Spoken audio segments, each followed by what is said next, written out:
And at TGIF, everyone, welcome into the First Call Podcast. Alongside Jeff Siegel, I'm Jeremy Plonk for First Bet and Express Bet. We handicap 8 stakes races on this podcast each and every Friday, and it's Tampa Bay Derby weekend. Jeff, I know it's rained in Southern California. Spring hasn't quite hit yet in the Northeast, so I'm happy to get to Florida. Hopefully they're dry down in Florida. Yeah, you never know what you're going to get for sure. It's been very wet here in Southern California, but fortunately the track crew here has figured out how to handle rain. So I'm sure we're going to have good racing and fast ground here in Southern California. As for Florida, back east, I've kind of given up trying to keep track. I wake up in the morning, I see what the track condition is, whatever it is. And unfortunately, we've had so much wet weather this winter that some of our key prep races in the 3-year-old division have been muddied a little bit by mud. Right. Hard to really evaluate them. Hopefully it'll be dry in Tampa Bay this weekend, and we can get a true gauge as to what's down there. But good gambling around the country. We'll see if we can pick some winners and make some money. Yeah, it's interesting you say about the prep races being muddied, because I wrote this in Countdown to the Crown today. I published for my 3-year-old scouting report that the best effort we've seen of a horse eligible to run in the Kentucky Derby this year so far on the trail is probably Mystic Dan in winning the Southwest, but that was in the mud. So we don't even know how good that one was. We've still got a lot to evaluate, and we'll see maybe if the Tampa Bay Derby will give us some answers on Saturday. For those of you watching on Twitter, X, or on YouTube, be sure to like and share this, and hit us up in the comments section as we want to grow our audience for the First Call Podcast. For those of you listening on our traditional audio channels, here's a look at the schedule of races that we will handicap here over the next 45 minutes or so. We're going to start out at Fairgrounds for the Big Cat, the Black Cat Lacombe Memorial. We'll talk about Alan Black Cat Lacombe in just a moment there. Gulfstream Park will go for the Hurricane Birdie Stakes for sprinters on the main. Tampa Bay Downs, we've got 3 stakes for you to handicap: the Hillsborough, the Florida Oaks, and the Tampa Bay Derby. Also, we'll get a check-in from Eddie Olczyk on his hat trick for Saturday at Tampa Bay Downs. At Santa Anita, Jeff will take you through the Santa Isabel, the San Simeon, and the Beholder Mile. Grade 1 Beholder Mile, probably the race of the week across the country this weekend. Tell you what, though, that field for the Hillsborough is awfully good as well. A couple tournaments to talk about. We've got some feeders Friday, Saturday, and Sunday to bigger handicapping tournaments later this season at expressbet.com for Gulfstream Park and Santa Anita. You can play those for just $40 a piece on Friday, Saturday, Sunday. We also want to let you know that it's Beat the Host Championship Season 19 coming up on Saturday, Jeff. And Beat the Host is something you and I took part in this year as part of the host that they had to beat along the way. 680 players out of almost 1,100 qualified. So about 67% of the people beat the host at least 1 week. And so those 680 players are going to square off for big-time prizes and cash this weekend. So good luck to the players in Beat the Host. Alexander Bertram, congratulations to him. He swept the host all 8 weeks this year. He's already earned a $6,500 sweep the host bonus. He finished 3rd in the season standings. Kyle Newcomb was number 1. Number 2 is Steve Turlack, a guy I used to work with at Horse Player Magazine way back years ago with Tom Quigley. So good job by Turlack finishing 2nd in the overall standings. He actually won the 8th and final week going head-to-head with Eddie Olczyk. So Andy Mulholland, the guy who was the champion of the Beat the Host championship round last year, he qualified again. So he's back to defend his title. So good luck to everybody playing this weekend in the Beat the Host Championship. Got a big promo for you at Tampa Bay Downs, the $25,000 Exacta-thon. If you want to play Exactas, you want to do it at Tampa Bay Downs this weekend, because there's $25,000 in additional cash. If you can hit 6 Exactas on the 11 race card at Tampa Bay Downs coming up this Saturday, you'll share in $20,000 in cash with other players on the First Bet and Express Bet platforms. Be sure to log in for your promotions, register for your promotions as you do each and every time with Express Bet and First Bet to play in that Exactathon contest. We'll have more details on that coming up in just a bit. All right, Jeff, let's start things off at Fairgrounds, race number 9. It's the Alan Black Cat Lacombe Memorial. You know, I try to give people a little bit of sense of who these races are named after. Alan Black Cat Lacombe was a longtime handicapper and publicist at Fairgrounds. He was nicknamed Black Cat because he had notorious bad luck. That's not what you want as a handicapper, but the Black Cat Lacombe named for him. He passed away in 1989. He ran for governor of Louisiana back in 1960, so well-rounded gent. Alan Black Cat Lacombe. Let's hopefully we have some more luck than Black Cat did with his reputation. Who do you like here in race number 9 at Fairgrounds, going a mile in the grass? Well, I'm intrigued by the obvious top pick, Pink Polka Dots. Not so much from a gambling standpoint because she is 9-5 on the morning line and probably will go lower. But daughter of Candy Ride won both of her starts by daylight, both in gate-to-wire fashion. A maiden, the first level allowance. Now she's in the stakes competition. But this field is appears to be well within her range, at least based on her speed figures, which are pretty strong for this race.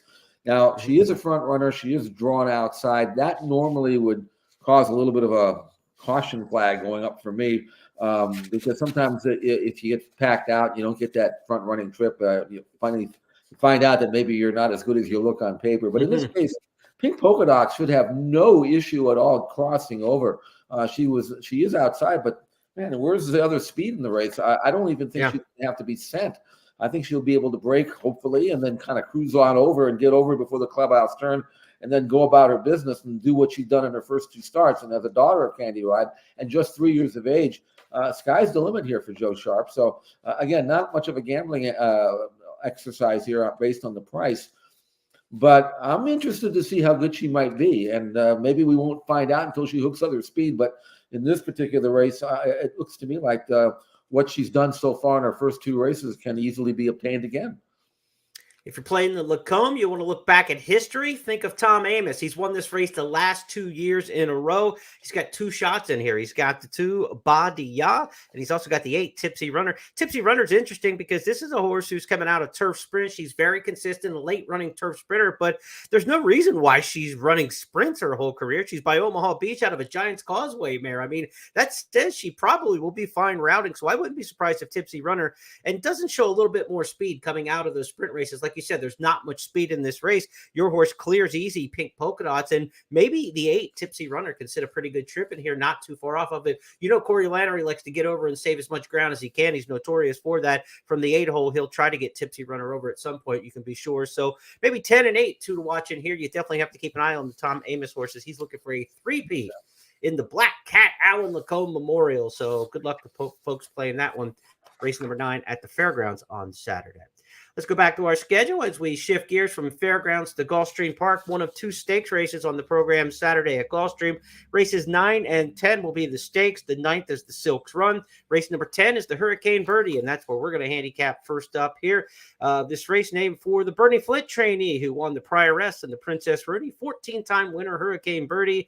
She was good on the main track sprinting. This is a 6.5 furlong sprint on the dirt at Gulfstream Park. Not a lot of dirt races this weekend at Gulfstream Park. A lot on the synth and a lot scheduled for the turf. We'll see how the weather holds up there, but dirt racing is at a premium right now, so enjoy this one, the Hurricane Birdie. Jeff, how do you see this field of 8 shaking out?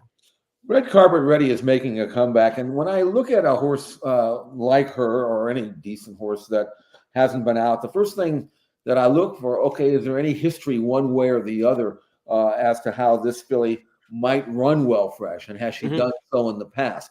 Well, obviously, she can run well fresh. The first race of her life is about as fresh as you can get. And she broke her maiden in her debut at Churchill Downs by 10 lengths. And she did so, by the way, at 36-1. So she obviously did it without advertising herself in the morning. They didn't crank her up, and she didn't have any fast works. Otherwise, she wouldn't have been that price. And she won like a stakes filly. All right, so that was her debut. Then she goes from November to February, which is a little bit of a layoff, not major. Anyway, she goes to Gulfstream Park in the forward gal, not the favorite, wins off by herself in that race. So clearly, in 2 starts now, and just 2 of her 6 starts, she's been fresh. In both races, she ran lights out. Now she's fresh again. Haven't seen her since she was unplaced in the victory ride as a favorite. Obviously, something went wrong that day when she was beaten 20 lengths. But now she comes back for a good outfit. The work pattern is not particularly aggressive, but good enough. She has a bullet work 2 races back at Palm Meadows.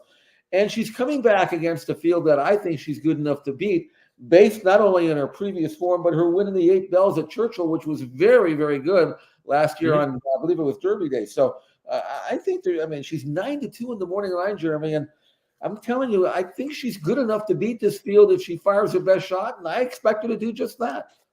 Well, everybody thought Money's Gold was unbeatable going into that 8 Bells, and she turned her away at her best. Red Carpet Ready is awfully good.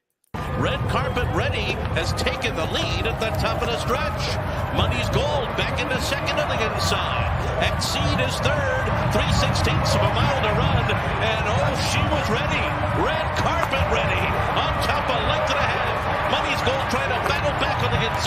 Exceed is third. It is red carpet ready. Money's Gold's coming back. Oh, she's coming back on the rail. It's going to be close. It's going to be red carpet ready, I believe, by a nose.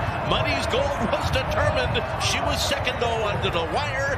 Then came Exceed in a thrilling 8 bells.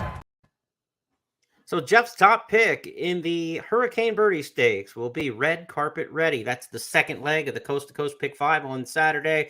Races 9 and 10 from Gulfstream getting underway at 4:06 Eastern. Race number 9, the Silks Run Stakes. So this is an all-stakes Pick 5.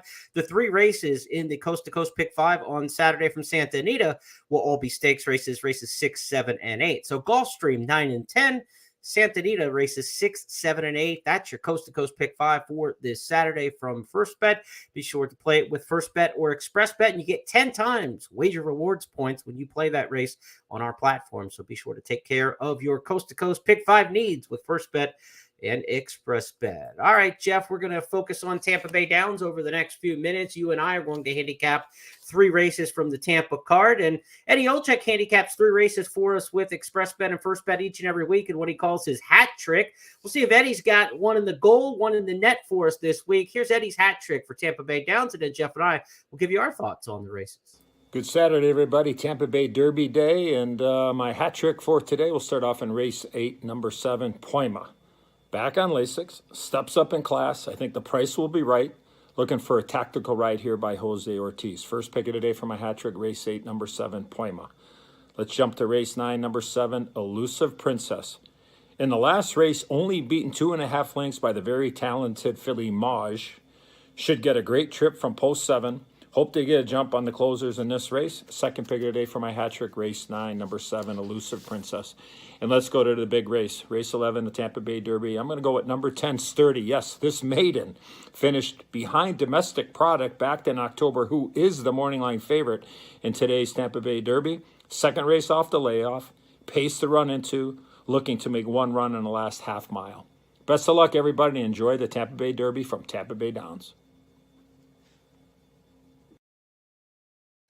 Again, that $25,000 Exactathon in play. If you can hit 6 Exactas in 6 different races on the 11 race card Saturday at Tampa Bay Downs, you'll take down your share of $25,000 in cash. 20,000 to those who hit 6. Split up, the $5,000 bonus goes to the player or players who hit the most Exactas on the day. So Exactathon, 12 race cards Saturday at Tampa. The Tampa Bay Derby is the 11th. There is 1 race after that on the card. Jeff and I are going to handicap the Hillsborough, the Florida Oaks, and the Tampa Bay Derby next on the podcast. So let's get into that. The Hillsborough Stakes at Tampa is race number 9. It's a 1 mile and an eighth on the turf course there at Tampa. More of a short crop turf course. Fillies and mares tend to get over it, Colts as well, get over the top of that ground pretty easily.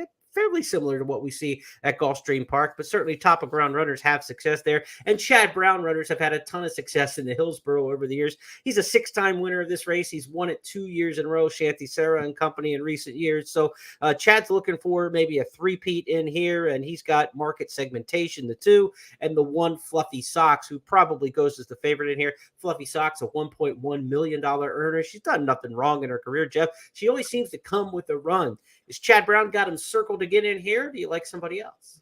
Well, certainly Fluffy Socks is a major contender. I like that inside draw. One thing about this race, again, it looks like it's going to be a very slowly run race early on. There's not really a committed front runner in here. Right. And I think with that long run into the clubhouse turn, they have that dog leg. But still, I think they're going to come out of it. I think everybody's going to grab, and I think everybody's going to try to get some cover and reduce this race maybe to a 3/8 of a mile sprint. Now, in watching the Pegasus World Cup Filly and Mare Turf, Fluffy Socks actually ran well that day, although it looks like she was flying at the end. She really wasn't. I mean, she was closing, kind of grinding away. It visually wasn't quite as good as maybe it would look if you just look at the running line. Whereas Star Fortress, who was the big question mark in that race, she was wide every step of the way, made a little bit of a premature run and then kind of flattened out. But one thing about that race is you have to watch the whole race to get a true feel for it, because Star Fortress really got mad in that race. I mean, she was between horses, she was ranked, she was pulling, she was strong-armed. Right. She really was not happy for whatever reason. Whereas in her first race, the one that was so impressive at Churchill. She kind of switched off beautifully, and I'm hoping with the switch to Gaffleone that from the outside draw, she's going to drop over, drop her head, switch off, just sit, and then do what she did at Churchill Downs and explode. Right. Maybe the change in pace scenario and the outside draw will help. So at 7-2 in the morning line, I'm going to gamble on Star Fortress. I'm not saying she's any kind of mortal cinch here, but because I think Elusive Princess has got a capable of bouncing back, and certainly Fluffy Socks. But it's an interesting race, and if Star Fortress, I think she might be worth a gamble, because I think the tote is going to kind of drop her a little bit based on her disappointing run last time out. And who knows what we're going to get pace scenario-wise here. Like you said, there's nobody really on paper who has early speed. One time in a scenario like this, market segmentation in the New York at 1.25 miles went right to the front. I'm wondering from the 2-hole as the other Chad Brown, where Fluffy Socks is definitely a deadpan closer. Maybe market segmentation is the horse who goes to the front. Fresh since July. Jose Ortiz was aboard when they went to the front and won that race wire to wire previously. So market segmentation might be a useful horse in here. In the Exactathon picks, I kind of thought that one might be the one to work around the logicals in here, because she might take the speed as far as she can. Somebody better probably nails her in the end, but I think the two can hang around for a piece of this. So Star Fortress, Elusive Princess, Fluffy Socks, definitely horses you want to consider. And I think market segmentation in there maybe can hold on for a share for the Exacta if you're looking to play in there, but certainly pace will make the race in this one. It does not look on paper to have a defined, early, middle, late kind of scenario. So if they all just bunch up and it becomes that 3 furlong run to the wire that you suggest it could, then that race we saw at Churchill from your top pick in there, I mean, that was awesome last year. If she runs back to the way she finished that day, then, Star Fortress is going to be very hard to deny in the stretch. Should be a good running of the Hillsborough Stakes. I think it's maybe the best race in America on Saturday. That and the Beholder Mile. These are two really star-studded races, and a good one here for Grade 2 company.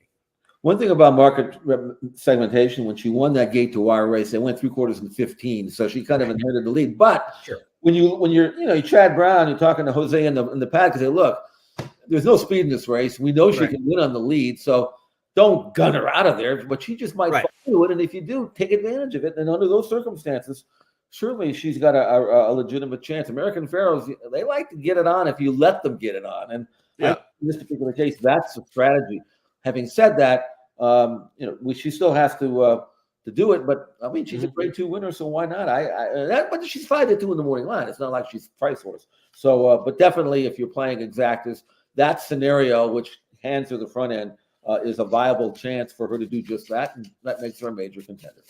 I would guess there's going to be some give to the turf course. We talk about top of ground running usually at Tampa Bay Downs, but they've had a lot of rain there on the West Coast. Yeah. The Tampa Bay Downs Twitter feed tweeted something out the other day saying that they're off the turf forever based on how much rain they had been getting. But joking aside, I think they'll do everything they can to get race number 9, the Hillsborough Stakes, on the grass on Saturday, as well as race number 10. That's the Florida Oaks, and that's where we're headed next. The Florida Oaks Grade 3 company here, 1 mile and a 16th. Just like the mile and an 8th race, this will start on that dog leg on the infield chute, if you will. They'll make a left-hand turn onto the course proper. So it's almost like 3 turns. Some inside post position could be effective in these kind of races. And this one looks to have a much more solid pace at the mile and a 16th than what we saw in the Hillsborough, where the pace wasn't so defined. This one looks like it's got some speed about it. And you've got one, Jeff, named Poolside with Slim, who showed speed last time out in breaking her maiden, and she's coming right back with the rail draw. She'll try to utilize that speed again. Let's take a look at her in victory last time out at Gulfstream. They reach the top of the stretch. Poolside with Slim, still yet to be reeled in, on top by 2. El McGeeth is second, Majestic Venezuela on the outside, Midsummer Mo and Jessamine Hill are next. 1/8 of a mile to go. This leader is strong up front. It's just light handling from Luis Saez, and Poolside with Slim on her way to a conclusive maiden score. Poolside with Slim by 5 in the end. Jessamine Hill with a giant effort for second after a bad start. Could be a big day for Rusty Arnold. He's got the one you liked earlier at Gulfstream, the Churchill winner Red Carpet Ready, and he's got Poolside with Slim here in Stakes Company at Tampa Bay Downs. Tell us why you've got this one circled on top. One thing I saw when Poolside with Slim won the race we just saw was the first half mile, where she made the lead, but she didn't strike me as a filly who needed the lead, because she switched off so beautifully. She was just galloping along, having a good time. And then they asked her to kick home from the top of the stretch. and she, really gave a good turn of foot. But if somebody else wants to go to the front here, I don't see any reason why Poolside with Slim can't just draft in behind, save ground, and then re-kick. She's only had the 2 starts. She had a sprint at Turfway where they were just giving her a race. I mean, she was a big price that day, ran second. Stretched out off just one sprint in that all-weather race we just saw, won for fun, earned a strong number, and has trained, since then on the grass. I really think this could be a decent sort of filly, and bred like she is by Churchill. She's bred for grass top and bottom. She's listed at 15-1, Jeremy. She's way better than that. I'm telling you. I'm not going to guarantee that she's going to go out and win, but man, I mean, in the exotics, if you're going to play this race, I think she'll get bet down. But she might be a good gamble in your your rolling exotic plays. I just think she's a good filly. I'm looking at the rest of these, and there's some nice horses in here. But I mean, I looked at Austere because I actually gave her a really good chance in the Breeders' Cup Juvenile Fillies Turf after 2 wins. And she could not have gotten a better trip in that day. I gambled a little bit of 12-1. She saved ground. She got cover. She switched off nicely. The hole opened up like the Grand Canyon at the top of the stretch. She got through and simply didn't have the kick. So it wasn't a bad race, but the race flatters her, if you know what I mean. So I think Poolside with Slim has got upside. Maybe the others don't have. She's a big number. Nice. Bred for grass, first time on the turf. I think she's a gamble at 15-1. I gave it a little shot in here to Pharaoh's Wine at a price, too. I like the inner draw, like we're talking about, with that dog leg off the start. And this horse is second off the layoff, having an excuse the first time, and a big workout since that return. Like, when a horse runs second off the layoff, I want to see what they've done since that race. Did they come back with a big work? Did they kind of take a lot of time to get back to the workout tab, that sort of thing? One work, 46 and change for Dale Romans for Pharaoh's Wine since that race on February 3rd. I'm kind of interested in here. I've got 2 American Pharaohs picked on top with big chances here on the turf. We'll see how they handle it in Florida at Tampa on Saturday. But I think Pharaoh's Wine's got a shot in there. Chad Brown, 4-time winner of this race. You've always got to talk Chad Brown in any turf race down in Florida and Stakes Company with these fillies. He's got the 10 and the 11. Didn't get any help at the pill pool there. Weigh the risk and dynamic pricing with the Ortiz brothers riding. They both look kind of similar on paper. They have similar running styles, similar post positions. It's kind of like one, like both, toss one, toss both. Really, I mean, there's not a whole lot to separate to me when you look at those two and their weigh the risk and dynamic pricing. So depending on how you handicap the race and see those horses, there are some other options in here, not just defaulting to the Chad Brown horse, I don't think, in this particular spot. Let's go to the Tampa Bay Derby next. It's race number 11 on the card on Saturday at Tampa Bay Downs. Again, a 12-race program. The 11th race, the Tampa Bay Derby's got 50 points to the winner and qualifying towards the Kentucky Derby. Just a mile and a 16th for the Tampa Bay Derby. So this is one of those races where if a horse comes from Tampa and doesn't run again, sometimes we see them reappear in Keeneland's Bluegrass Stakes. Sometimes they go directly onto the Kentucky Derby. If they do, they're going to do so without a mile and an eighth prep even. Most of the time, these horses are only up to a mile and a 16th who are running into Tampa Bay Derby. So if you have a horse here and you want to see them as a Kentucky Derby prospect, you almost need to see them again one more time. Domestic Product expected to be the favorite in here for trainer Chad Brown. Second choice probably will be the winner of the Sam F. Davis Stakes, No More Time.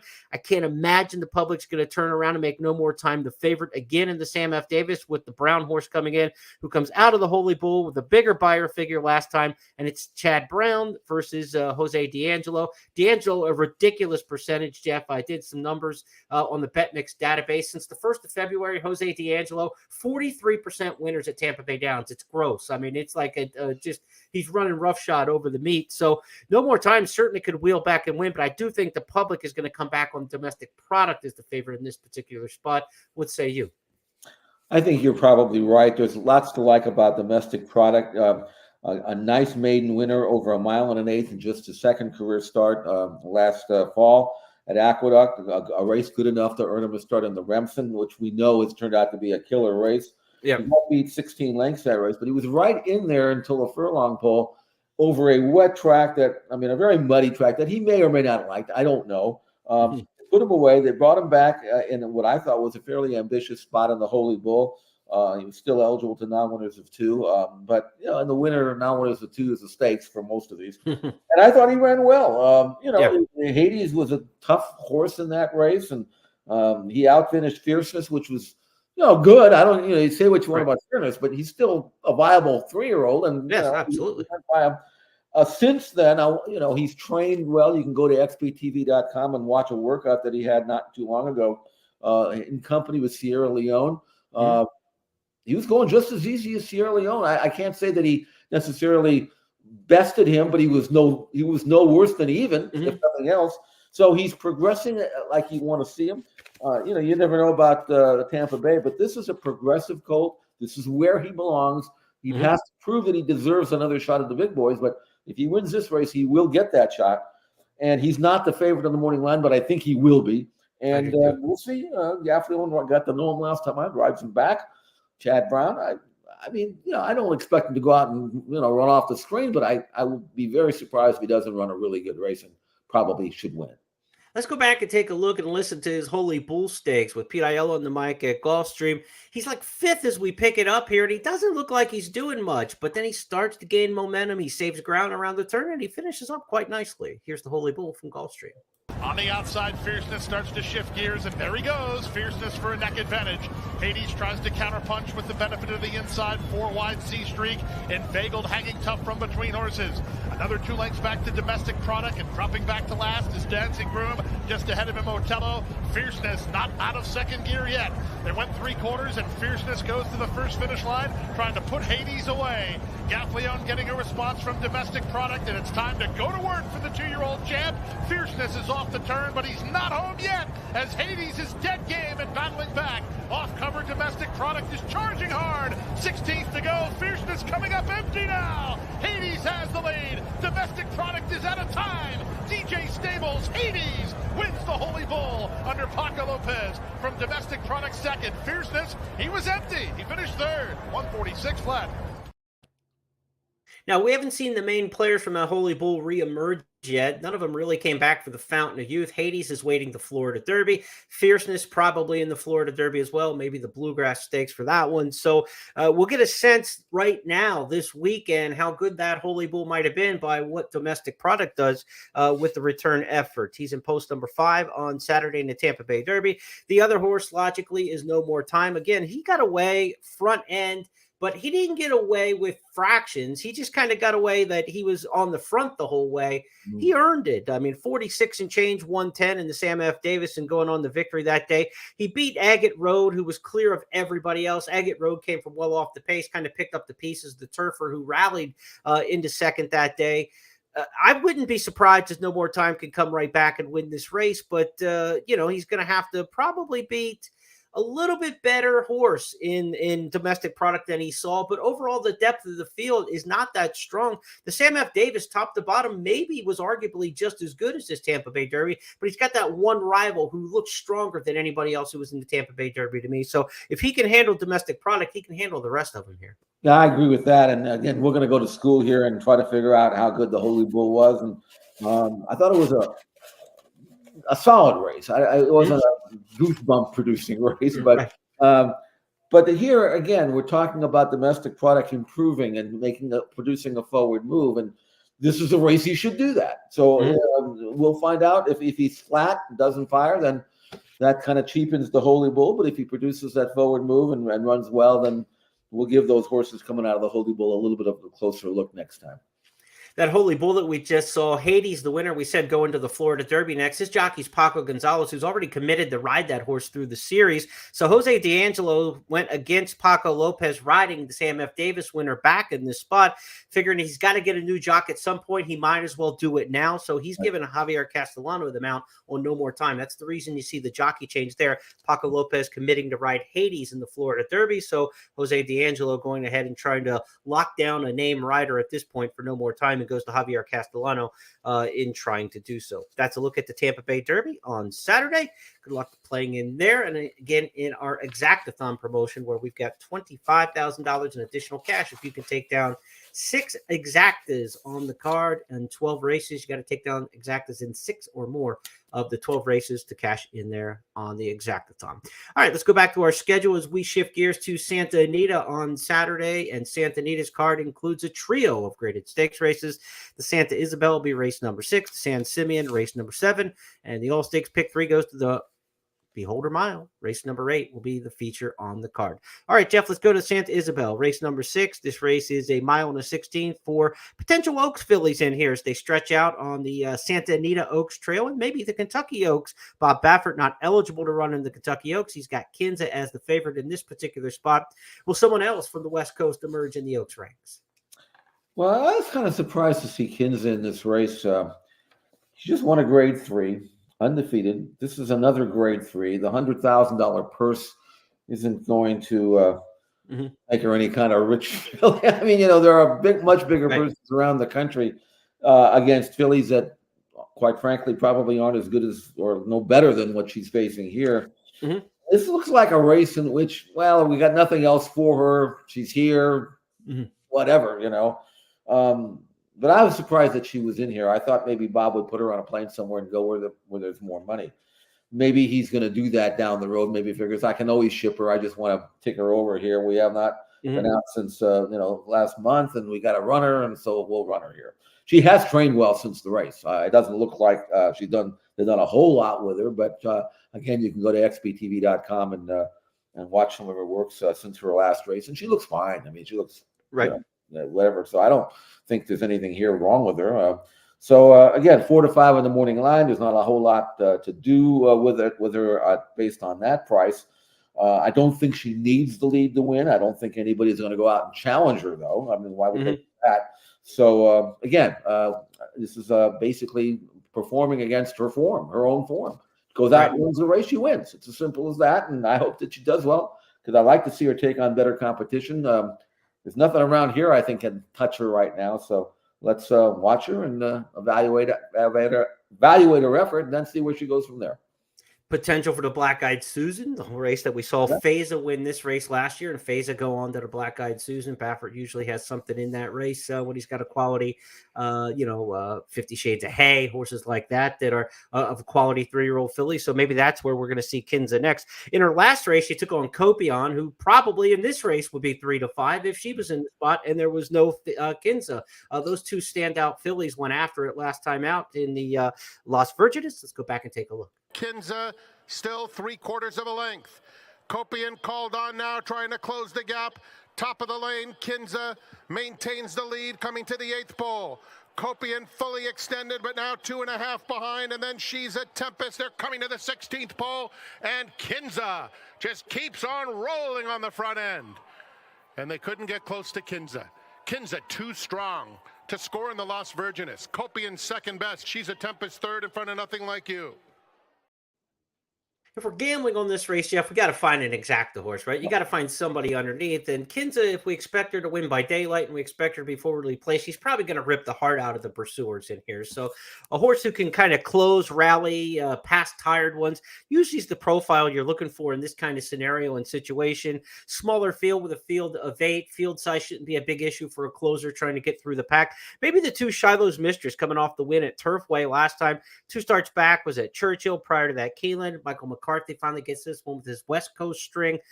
Should be running at the end. John Velasquez riding it by Vino Rosso out of a St. Leah mare. That's route on route. So I'm assuming that Shiloh's Mistress is probably going to have no trouble whatsoever with stamina. And if other horses are tired in here from chasing Kinza, I say 4-2 Exacta the way I might try to punch this one and try to get a slight price in second. I don't think you're going to any big price there with Shiloh's Mistress with the connections, but if we're trying to bet this race into race, I think that's probably the only way to go. If you're looking at multi-race betting, that's probably the sharpest way to utilize Kinza in this particular spot. Take the free space in the pick 4, the pick 5. You got a pick 3 starting in here. That's all stakes races. Coast to coast pick 5. This race is part of that sequence. You've got a potential single there. You probably don't want to get too creative around her. I think you just kind of use her as the bingo space. I think you have to. Yeah. One thing I want to bring out while I have a chance here, Kinza has won both of her races wire to wire. Sometimes I tend to want to maybe,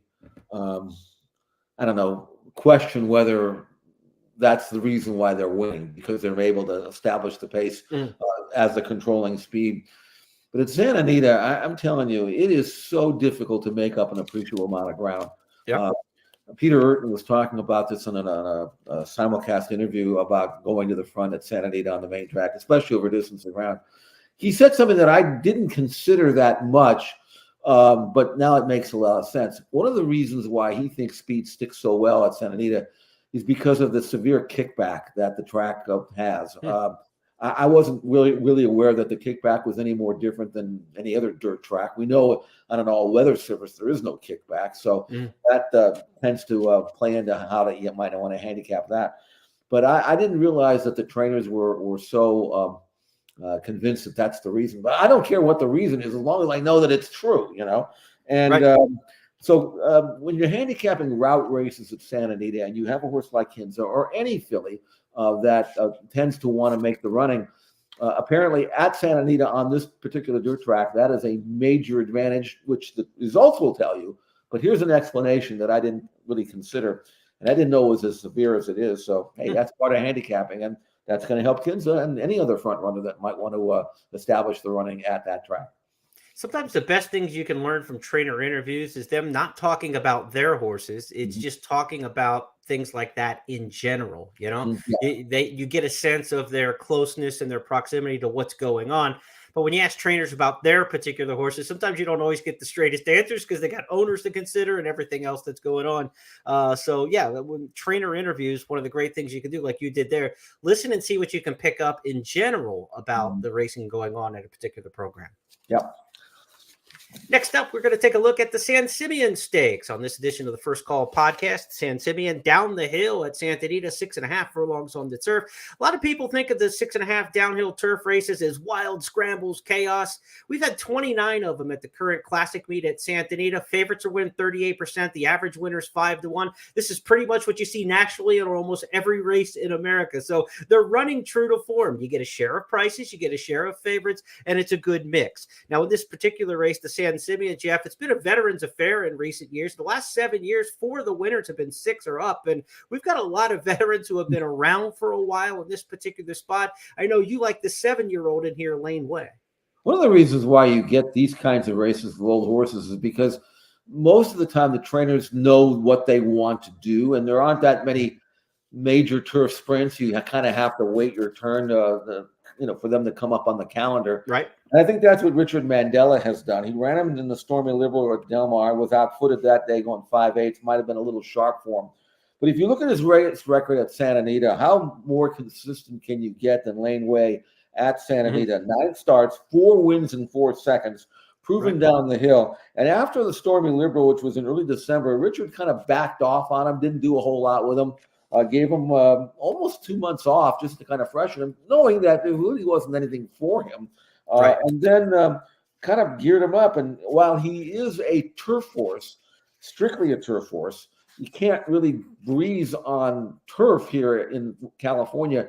You couldn't even breeze him on the training track, which was closed because they were putting all weather surface in there. So, I mean, he's forced to work on the dirt. He's not a dirt horse. And yet, if you look at his dirt form, his dirt workouts, back in mid-February, 47-2, 5th fastest of 143. Then he's got a 5/8 and 59-4, 2nd fastest of 75.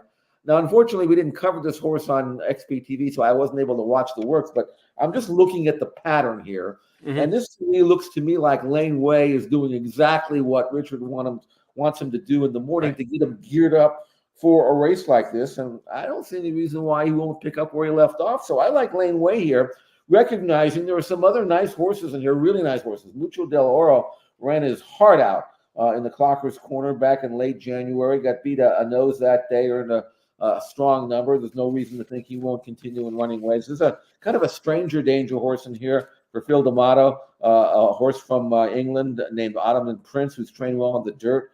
He was a handicap horse over there, but his time form numbers are decent. I would expect him to make a pretty good run. But for me, if Lane Way shows up with his best race over this course, he's the one to beat. 2 starts back, he did just that in the Eddie D. And Balnikov still far back there at the top of the stretch. Noble Reflection turns for home with a length lead over Lane Way, who's bearing down in second. Brand is inside of him. Mas Rapido in the center of the racecourse. Unconquerable Keen is starting to close, and Sumter. Lane Way takes the lead from Noble Reflection, Brand, and I'm a Gambler, and it's Lane Way to win the Eddie D. Tight photo for second. Brand was finishing strongly outside Noble Reflection, and then I'm a Gambler. If you're looking for an Exacta to go with Jeff's pick, watch out for jockey Frankie Dettori on Air Force Red. Dettori's had 14 mounts down the hill this meet. 5 winners, 5 for 14, pretty good in what is supposed to be a wild scramble of a race. I like the outside post positions coming down the hill. Air Force Red, 8 of 9 in this particular spot. So well drawn. We're going to see that one for the first time since June, a fresh turf sprinter for Leonard Powell. So we've got Lane Way and Air Force Red, our top choices in the San Simeon Stakes. Next up, we're going to go to the Beholder Mile feature race in our Express Bet Race of the Week, Saturday at Santa Anita. The Beholder Mile, named for the 2016 winner of this very race that used to be called the Vanity Handicap, goes back to the 1940s at Hollywood Park. Renamed for Beholder, of course, a 3-time Breeders' Cup champion. She won the Juvenile Filly. She won the Distaff twice. The Beholder Mile, 1 mile on the main track here, Jeff, and in our Race of the Week. I was kind of torn between a couple different options in this particular spot. I thought Sweet Azteca coming off the Sprint the Route form looked really interesting. And Window Shopping is a filly that we had in one of our Stars of Tomorrow segment way back when she won her second career race back in March of 23. She's looked like one who could be good at any point in her career, and she's just kind of been stop and go. I really liked her recent workouts. I was watching those at XBTV. I think Window Shopping could be set on a big race. Sweet Azteca, Window Shopping, to me, those two, like, their best is really, really good. And if one of those two shows up with their A races, I think they could win it. And yet Adair Manor is probably going to be the favorite. If you look at her form, 10 starts here at Santa Anita, 6 wins and 3 seconds. However, if you look at her form, I've noticed this about Adair Manor a couple of times. She looks like, no matter how well she works, and she always works well, she looks like a mare that needs to race herself into shape. And I just wonder whether or not she's going to be completely tight as a drum for this race and cranked up, especially in a race in which she's not going to make the lead. Now, she doesn't need the lead to win, but she's most effective when she can kind of fall out of the gate and make the running and not get pressure. Well, that's not going to be the case here with Sweet Azteca. So I'm a little bit thinking that as good as Adair Manor is, and you know how I am with the horse for course angle, this race might not be – it's important for her. I mean, obviously, it's a grade 1, but I don't know whether this is going to be at her best, and we'll see if it is. On the other hand, you've got maybe a super horse, a superstar in the making in Sweet Azteca. Now, she won her first start at Churchill back on Derby week. Looked fantastic doing it. For whatever reason, she was put away. Maybe she came out of the race a little jammed up. I don't know what the reason was. Brought her back here in the Las Flores back on January 1st. And she was not ready to run. I'm telling you, she was just not cranked up. I mean, obviously, Michael McCarthy wanted to get her jump started and all that. And she ran third, well below her form. And I didn't know whether she didn't come back well or maybe she wasn't as good as I thought. But she came back in a confidence-building allowance race. And I tell you what, I mean, she looked like Lady Secret out there, great as she was.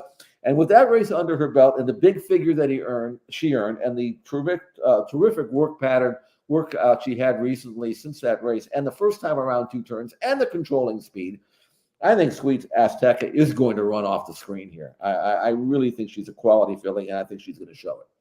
We don't have to go back to 1986. We only have to go back to February 2nd to see Sweet Azteca looking like Lady Secret. As Sweet Azteca sails away at the top of the stretch, outclassing this field and opening up with authority. It's Sweet Azteca just like that by 10. As Noki moves into second. What a dazzling display from Sweet Azteca, cruising through the stretch to a most impressive score. Then it was Noki, about a dozen behind, in a tight photograph between Power Surge and Vitalera. Can't do it much easier than that. Again, a similar look to what we saw with Window Shopping when she blew away lesser competition. So I'm just looking for one of these two. And like you said, with the big favorite in here at Adair Manor, great record and all. She's come off a layoff twice in her career. She got beat badly in the Cotillion Stakes off a layoff, and then she was laid off after the Cotillion to her next start, which was an allowance company. She was odds on, expected to win that, and she got beat there when running second as well. So she's off a layoff. How important is this race? Like you said, yes, it's a grade one, but she's already made $1 million. She's a 7-time winner, multiple grade ones. She's got the one grade one in the Clement Hurst, so she doesn't need this for black type broodmare status. How important is this race to her, or is it a start to a campaign? And we will find out. But like you, I'm going to take a shot in here. I love your horse in here, Sweet Aztec. I also like window shopping. I'm going to use both of them in my wagering on Saturday in the Beholder Mile. So that's going to wrap up our handicapping for Santa Anita and our 8 races this weekend on the First Call podcast. Want to remind you, Beat the Host Championship round this weekend. 680 of you out there are playing this weekend for some big time prizes. So good luck to the players and Beat the Host this Saturday. If you're playing Laurel Park today on the Friday program, please take advantage of that great promo. A $20 rebate, basically, if you bet $100. Bet 100, get 20 back into your account and wagering credits. So play Laurel Park today. If you need a little help with Laurel, Frank Carulli, the former odds maker at Laurel in the Maryland Jockey Cup, now a first bet and express bet handicapper. Frank's got his picks on how to play $100 on the card today at Laurel. That's posted in the blog section at Express Bet and First Bet. So a lot going on in all stakes, coast to coast pick 5, Jeff, Tampa Bay Derby Day. This is going to be a lot of fun, and we get to watch it all until we return on Tuesday. What do you think of the weekend? I think it's good. I mean, again, we always go to school with the Derby horses every week now, and we'll be watching Tampa Bay, see if something emerges there, continuing to watch all the workouts in the interim, and it's starting to gear up. We'll enjoy this weekend, enjoy the weeks to come leading up to the Triple Crown, and we'll be following not only those, but we'll be watching very closely as to how you rank them on your Countdown to the Crown, because you do as much, if not more, research on this than anybody I know, and you learn a lot, and we'll look forward to talking about that again on Tuesday. All right. Well, have a great weekend, everybody. On behalf of everybody with First Technologies and my partner, Jeff Siegel, I'm Jeremy Plonk. We'll talk to you on Tuesday.